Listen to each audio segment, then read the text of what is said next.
Mi hermana me culpó de arruinar sus vacaciones de lujo. Tú no sabes lo que es el estrés real, me gritó. Yo no dije nada.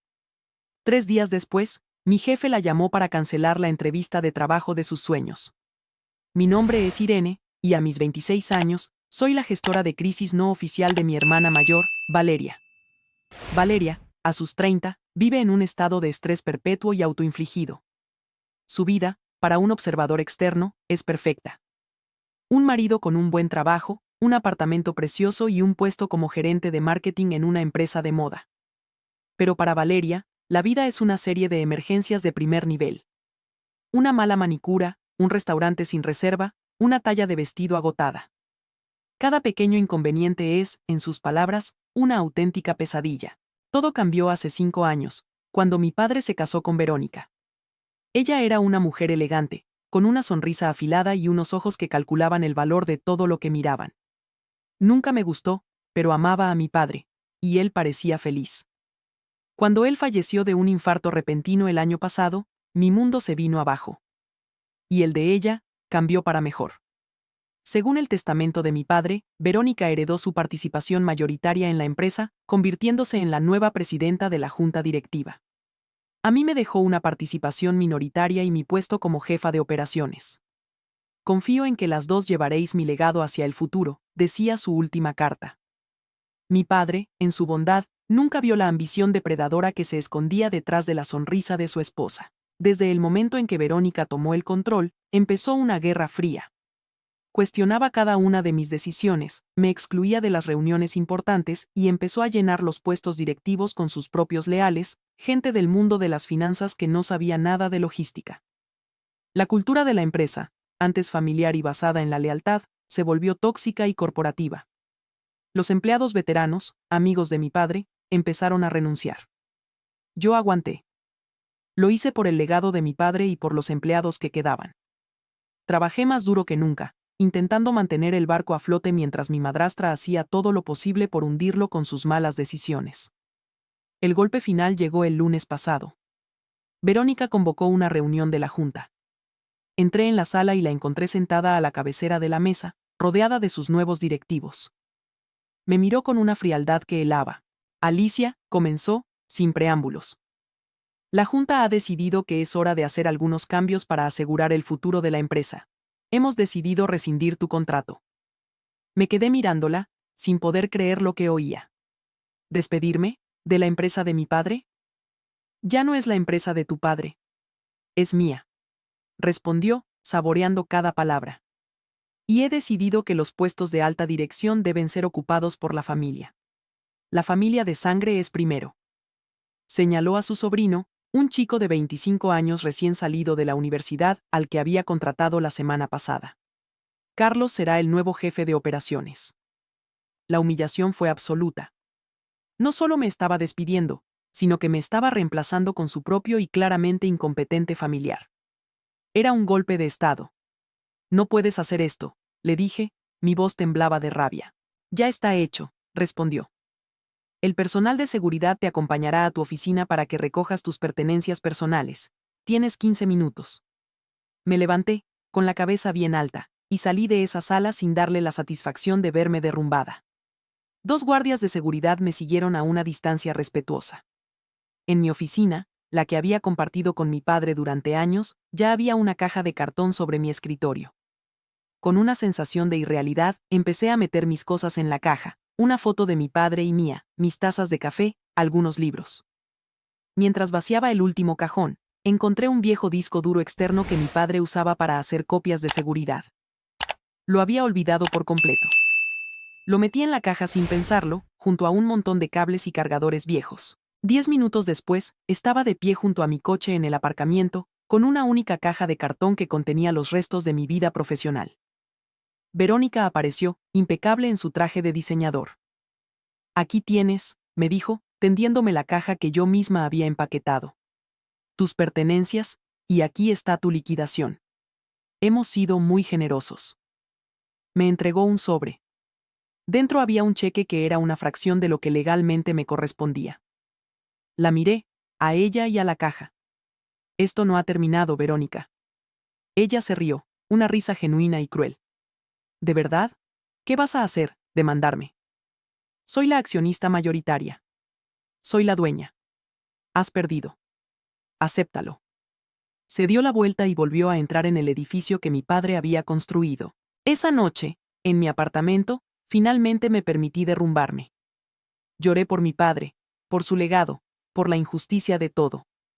Al día siguiente, empecé la deprimente tarea de deshacer la caja, de encontrar un nuevo lugar para los fragmentos de mi vida pasada. Saqué la foto, los libros, las tazas. Y al fondo, estaba el viejo disco duro de mi padre. Sentí una punzada de nostalgia. Lo conecté a mi computadora, sin saber muy bien qué esperaba encontrar. Viejas fotos familiares, quizás.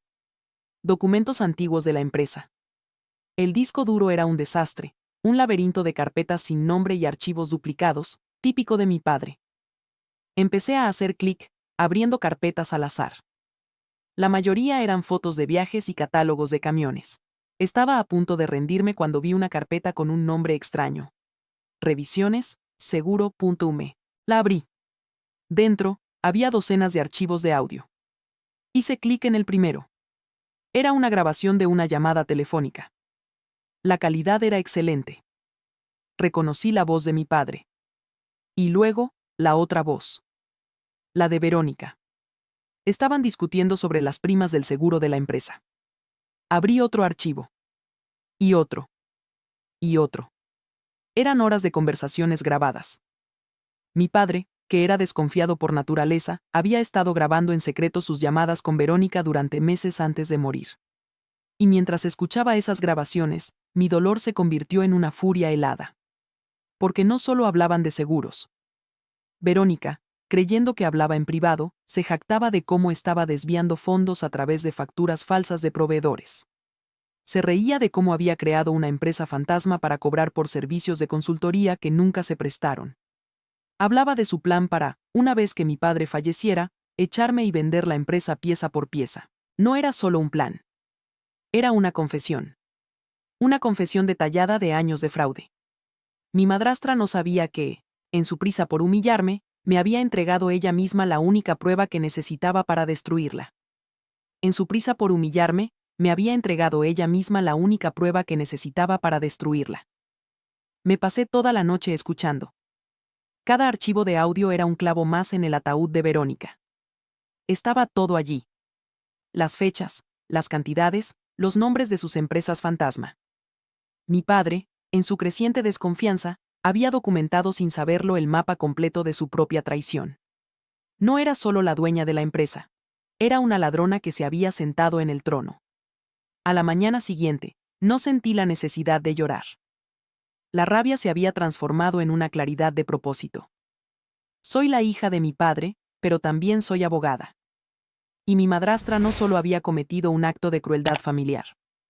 Había cometido múltiples delitos federales. Mi primer instinto fue llevar el disco duro directamente a la policía y a los accionistas minoritarios. Pero me detuve. Una explosión pública sería caótica y podría dañar la reputación de la empresa que mi padre tanto amaba.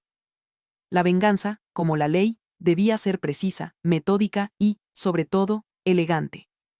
Mi primera llamada no fue a la policía, sino a mi mentor, un viejo amigo de mi padre y el mejor abogado corporativo de la ciudad, el señor Morales.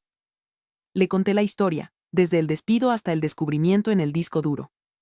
Escuchó en silencio, solo interrumpiendo para hacer preguntas agudas y precisas. Cuando terminé, hubo una larga pausa al otro lado de la línea. Tu padre era un hombre más astuto de lo que nadie le daba crédito, dijo finalmente el señor Morales. Y tú, Alicia, eres su digna heredera. Lo que tienes en ese disco duro no es solo la prueba de un crimen, es la palanca para recuperar tu empresa. Pasamos las siguientes 2 semanas preparando nuestra estrategia. El señor Morales y su equipo analizaron cada grabación, cruzando las fechas con los registros financieros de la empresa, construyendo un caso tan sólido e irrefutable que era una obra de arte legal. El plan no era llevar a Verónica a la cárcel, al menos no al principio. El plan era arrinconarla, quitarle todo el poder y obligarla a entregar lo que había robado. Ella cree que la batalla es por el control de la junta directiva, me explicó el señor Morales. No sabe que está a punto de enfrentarse a una acusación penal. Usaremos esa ignorancia en nuestra contra. La oportunidad perfecta llegó 3 semanas después de mi despido. Verónica, en su arrogancia, había convocado una reunión extraordinaria de la junta directiva. ¿El único punto en la agenda? Aprobar la venta de Transportes Solano a un conglomerado rival por un precio significativamente inferior a su valor real. Era su jugada final. Vender la empresa rápidamente, embolsarse los beneficios y desaparecer antes de que nadie pudiera examinar sus libros con demasiado detalle. Los accionistas minoritarios, amigos de mi padre que se sentían impotentes ante la participación mayoritaria de Verónica, estaban desesperados. Me llamaron, pidiéndome que hiciera algo. Ella está destruyendo el legado de tu padre, me dijeron. No se preocupen, les respondí. Asistiré a la reunión. El día de la junta, entré en la sala de conferencias que había sido mi segundo hogar. Verónica estaba sentada a la cabecera de la mesa, radiante de poder. Cuando me vio entrar, su sonrisa se ensanchó. Alicia, qué sorpresa, dijo, su voz goteaba sarcasmo. No estaba al tanto de que los exempleados estuvieran invitados a las reuniones de la junta. Sigo siendo una accionista, Verónica, le recordé, tomando asiento. Tengo derecho a estar aquí, y tengo algunas preguntas sobre esta venta apresurada. La venta es la mejor opción para el futuro de la empresa, respondió, con aire de suficiencia. Pero no espero que tú, con tu visión limitada, lo entiendas. La reunión comenzó. Verónica y su nuevo equipo financiero presentaron la oferta de compra. Hablaron de sinergias y optimización de activos. Era una farsa, un intento de vender la empresa por una fracción de su valor a un comprador que, probablemente, le estaba dando una comisión por debajo de la mesa. Cuando terminaron su presentación, todos los ojos se posaron en mí. Como accionista minoritaria, empecé, mi voz era tranquila pero resonaba en la sala, me opongo a esta venta. Creo que se basa en una valoración fraudulenta y que no responde a los mejores intereses de la empresa ni de sus accionistas. Verónica se rió. Tu objeción queda registrada, Alicia. Pero no tienes los votos para detenerla, yo soy la accionista mayoritaria, y yo voto sí, el asunto está zanjado. No tan rápido, Verónica, dije, sacando una copia de la demanda que el señor Morales había preparado. Verás, antes de votar sobre la venta de los activos de la empresa, creo que la Junta debería estar al tanto de la demanda penal que estoy a punto de presentar contra la presidenta de la Junta por malversación de fondos, fraude y crimen organizado. La palabra, demanda penal, cayó en la sala de juntas con el peso del plomo.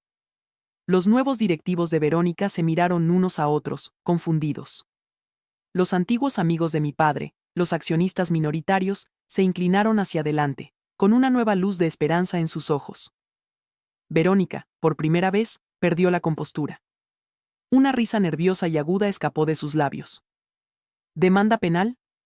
¿De qué estás hablando, Alicia? ¿Es una broma? ¿Una táctica desesperada para detener la venta? No es una táctica, Verónica. Es una consecuencia, respondí, mi voz era calmada y metódica. Durante el último año de vida de mi padre, mientras tú actuabas como su leal cuidadora, él tenía sospechas sobre tus actividades financieras. Así que hizo lo que cualquier hombre de negocios prudente haría, empezó a documentarlo todo. Saqué de mi maletín una tablet y la conecté al proyector de la sala. La pantalla, que momentos antes mostraba gráficos de ventas, ahora mostraba la interfaz de una carpeta de archivos. Cuando me despediste, en tu prisa por borrar mi presencia de la empresa, me diste una caja con mis pertenencias, y en esa caja, accidentalmente, incluiste un disco duro que pertenecía a mi padre. Su archivo de seguridad personal. Hice clic en el primer archivo de audio. La voz de mi padre, inconfundible, llenó la sala. Era una grabación de una de sus conversaciones telefónicas con Verónica. Verónica, el pago de $50,000 a Soluciones Logísticas del Sur parece excesivo. No recuerdo haber aprobado ese proveedor. Y luego, la voz de Verónica, suave y tranquilizadora. No te preocupes por eso, Julián querido. Es un nuevo socio estratégico. Yo me encargo de todo. Soluciones Logísticas del Sur, le dije a la Junta, es una empresa fantasma registrada a nombre del primo de Verónica. No existe. Fue creada hace 6 meses con el único propósito de emitir facturas falsas a nuestra empresa. Hice clic en el siguiente archivo. Y en el siguiente. Durante 20 minutos, la sala de juntas se convirtió en un tribunal. Se escucharon las confesiones involuntarias de Verónica, jactándose de cómo desviaba los fondos, de cómo planeaba vendernos a un conglomerado a un precio rebajado a cambio de una comisión personal, de cómo me veía a mí como el último obstáculo que debía ser eliminado. Cuando la última grabación terminó, un silencio sepulcral se apoderó de la sala. Nadie se atrevía a moverse. El rostro de Verónica estaba pálido, sus ojos desorbitados por el pánico. Su sobrino, el nuevo jefe de operaciones, parecía haberse encogido en su silla. Como pueden ver, dije, dirigiéndome a la junta, la venta propuesta no es una estrategia de negocio. Es la fase final de un plan de desfalco. Y tengo aquí, dije, levantando la copia de la demanda, pruebas suficientes para enviar a la señora presidenta a prisión por un mínimo de 10 a 15 años. Me levanté y caminé lentamente hacia la cabecera de la mesa, donde Verónica estaba sentada, petrificada. Pero no quiero eso, continué, mi voz bajando a un susurro que todos podían oír. Mandar a la viuda de mi padre a la cárcel sería una mancha en su legado. Y yo estoy aquí para proteger ese legado. Me incliné sobre la mesa, mirándola directamente a los ojos. Así que te ofrezco un trato, Verónica. Uno que no podrás rechazar. Vas a cancelar la venta de esta empresa. Ahora mismo. Luego, vas a ceder la totalidad de tu participación mayoritaria a la Junta, para que sea redistribuida equitativamente entre los accionistas leales.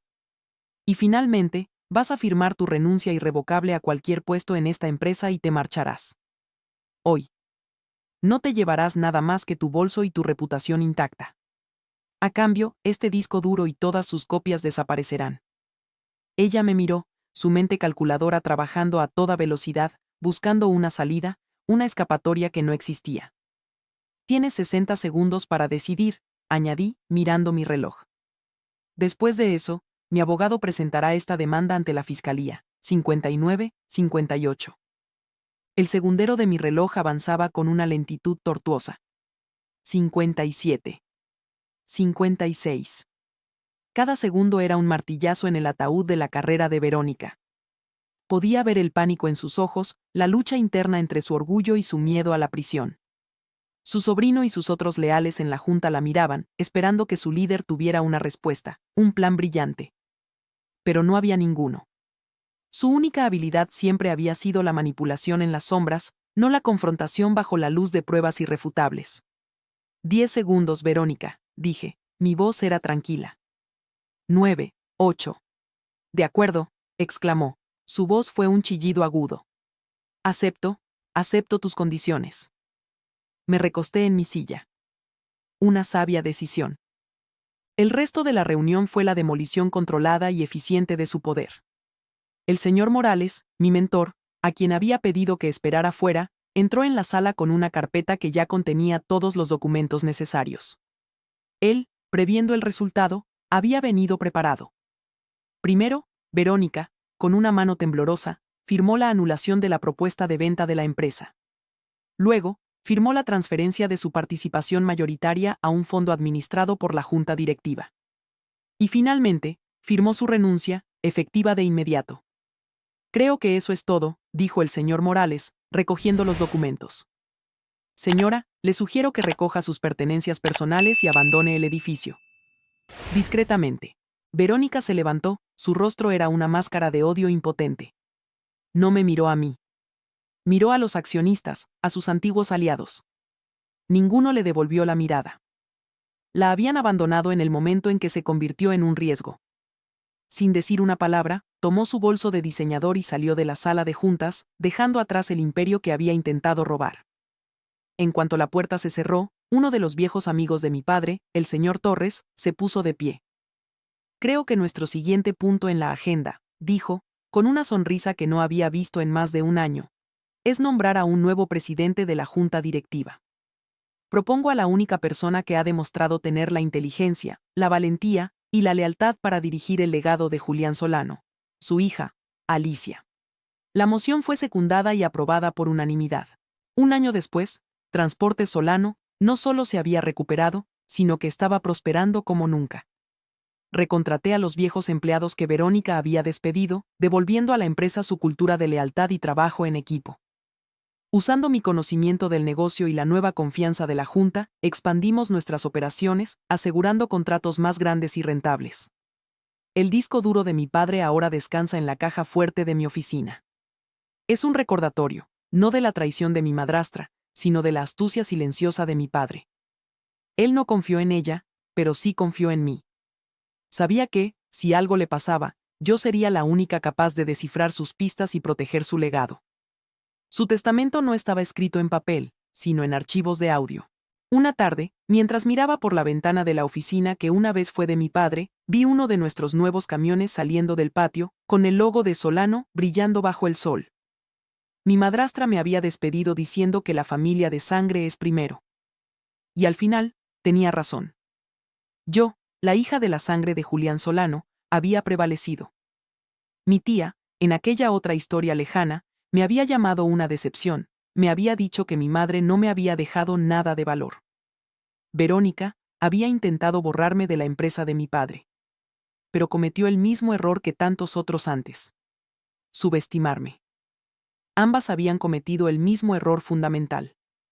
Subestimaron a la mujer tranquila que se sentaba en la esquina.